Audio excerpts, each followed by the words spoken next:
اپنے مسائل کو حل کرنے کے لیے سبسکرائب کریں آپ کے مسائل کا حل۔ خواتین کا اذان سے پہلے نماز پڑھنا۔ میں نمازوں کی اذان کا انتظار نہیں کرتی بلکہ کیلنڈر پر نماز شروع ہونے کا وقت دیکھ کر نماز پڑھ لیتی ہوں۔ کیا میرا یہ طرز عمل ٹھیک ہے یا اذان کا انتظار کرنا چاہیے؟ مسز فردوس انڈیا سے۔ جی آپ نماز پڑھ لیں، کیلنڈر پہ دیکھ کے نماز ہو جائے گی۔ اذان کا انتظار خواتین کے لیے ضروری نہیں ہے۔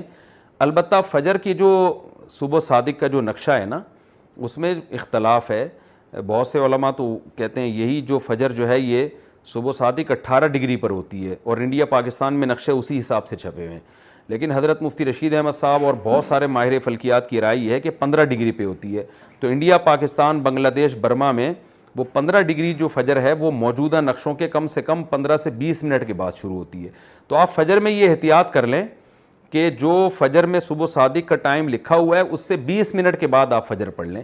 باقی نمازوں میں جیسے ہی وقت داخل ہو آپ پڑھ لیں تو کوئی حرج نہیں ہے۔ کیا اذان کے دوران نماز پڑھ سکتے ہیں؟ اذان ہو رہی ہو تو نماز پڑھ سکتے ہیں یا کچھ دیر ٹھہر کر نماز پڑھنی چاہیے؟ مریم نواز۔ پڑھ سکتے ہیں نماز، لیکن افضل یہی ہے کہ اذان سن لیں، اطمینان سے اذان سن کے اس کا جواب دیں، پھر اذان کی دعا پڑھیں، اس کے بعد نماز پڑھیں۔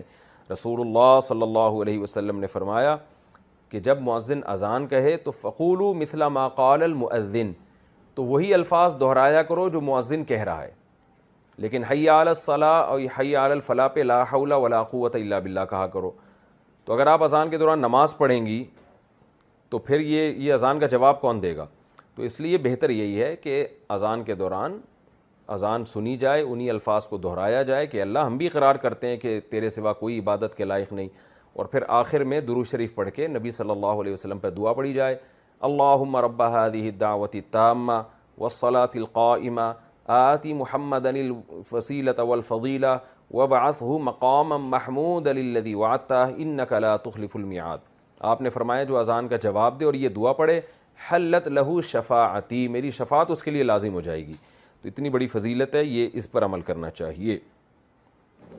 محمد صاحبان سعودی عرب سے پوچھتے ہیں، میں جس علاقے میں رہتا ہوں یہاں مسجد تقریباً 2 کلومیٹر دور ہے اور اذان کی آواز بھی نہیں آتی، چنانچہ ہم موبائل پر ہی اذان سن کر اقامت کہہ کر نماز پڑھ لیتے ہیں۔ کیا اس طرح کرنا صحیح ہے یا ہمیں اذان اور اقامت دونوں کہنی چاہیے؟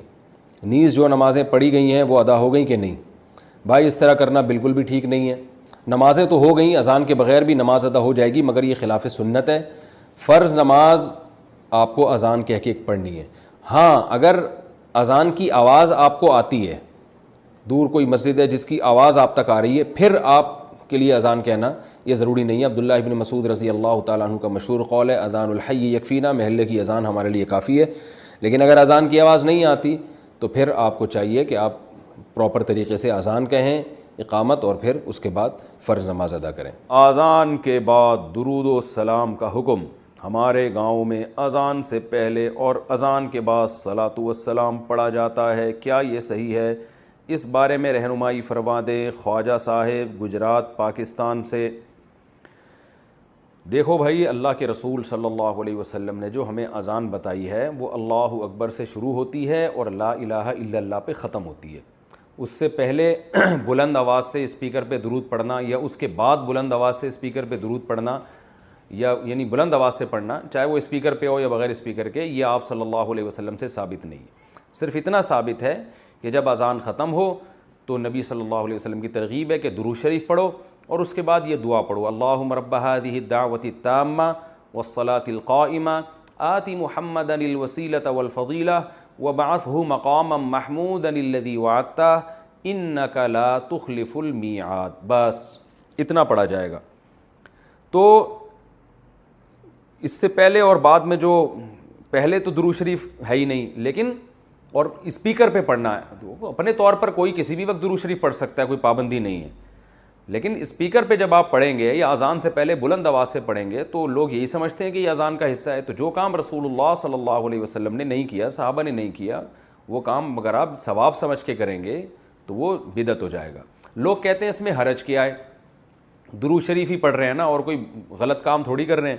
تو میں ان سے ایک سوال پوچھتا ہوں کہ اچھا ٹھیک ہے، جب اذان ختم ہوتی ہے لا الہ الا اللہ پہ تو آپ ساتھ میں محمد الرسول اللہ بھی لگا دیا کریں بلند آواز سے، یعنی مؤذن کو حکم دیں لا الہ الا اللہ محمد الرسول اللہ۔ ظاہر ہے جب مؤذن یہ الفاظ پڑھے گا تو اس سے پوچھیں گے نا بھائی اذان تو لا الہ الا اللہ پہ ختم ہو رہی ہے، تو تم نے محمد الرسول اللہ صلی اللہ علیہ وسلم، یہ محمد الرسول اللہ تم نے کیوں لگایا؟ تو وہ کہے گا بھائی اس میں حرج کیا ہے، میں غلط تو نہیں کہہ رہا، لا الہ الا اللہ کا مطلب کوئی اللہ کے سوا عبادت کے قائل نہیں، تو ہم اس کے بھی قائل ہیں کہ محمد صلی اللہ علیہ وسلم اللہ کے رسول ہے، تو میں نے کہہ دیا تو پابندی تو نہیں ہے نا شریعت میں محمد رسول اللہ پڑھنے پر۔ ہم کہیں گے واقعی محمد رسول اللہ پڑھنے پر پابندی نہیں ہے بلکہ ترغیب ہے، لیکن اس موقع پہ نہیں ہے، اس کے علاوہ کسی اور موقع پہ آپ پڑھیں۔ تو یاد رکھیں جیسے اذان جہاں ختم ہو رہی ہے لا الہ الا اللہ پہ، تو ختم کرنے میں جب ہم قرآن و سنت کو فالو کر رہے ہیں تو اذان جہاں سے شروع ہوتی ہے تو شروع کرنے میں فالو کیوں نہیں کرتے، اس میں اپنی طرف سے کیوں ہم نے درود شریف بڑھا دیا ہے؟ تو اس لیے یہ عمل غلط ہے، اس سے اجتناب کرنا چاہیے۔ نماز کے ممنوع اوقات کون کون سے ہیں؟ نفل نماز کے ممنوع اوقات کون کون سے ہیں؟ طاہر انصاری فرانس سے۔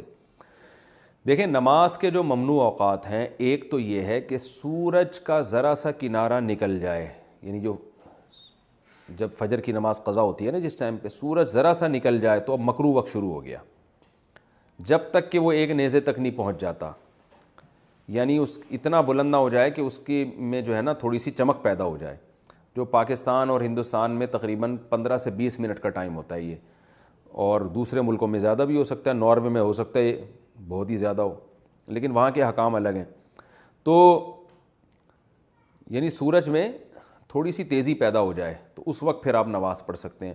دوسرا مکروہ وقت ہے جب سورج بالکل سر پہ پہنچ جائے، جس کو زوال کا وقت کہتے ہیں، تو یہ تقریباً 10 منٹ کا ہے، یعنی اگر ٹائم لکھا ہے نا زوال کا وقت 12:30 تو سمجھ لیں کہ 12:25 سے 12:35 تک مکروہ وقت ہے، یعنی 5 منٹ پہلے اور 5 منٹ بعد میں۔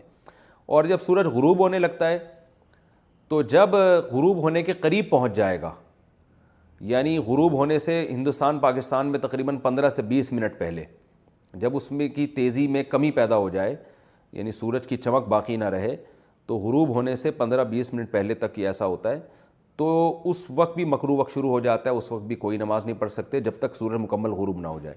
البتہ اس دن کی عصر اگر نہ پڑی ہو تو پھر پڑھیں گے آپ، کیونکہ عصر کا وقت باقی رہتا ہے، اگرچہ مکروہ ہے عصر کو اتنی دیر تک تاخیر کرنا گناہ ہے، لیکن بہرحال وہ والی عصر آپ کو پڑھنی پڑے گی اس دن کی، اس کے علاوہ کوئی نماز نہیں پڑھ سکتے آپ۔ تو یہ 3 اوقات مکروہ ہیں، اس کے علاوہ کوئی وقت مکروہ نہیں ہے۔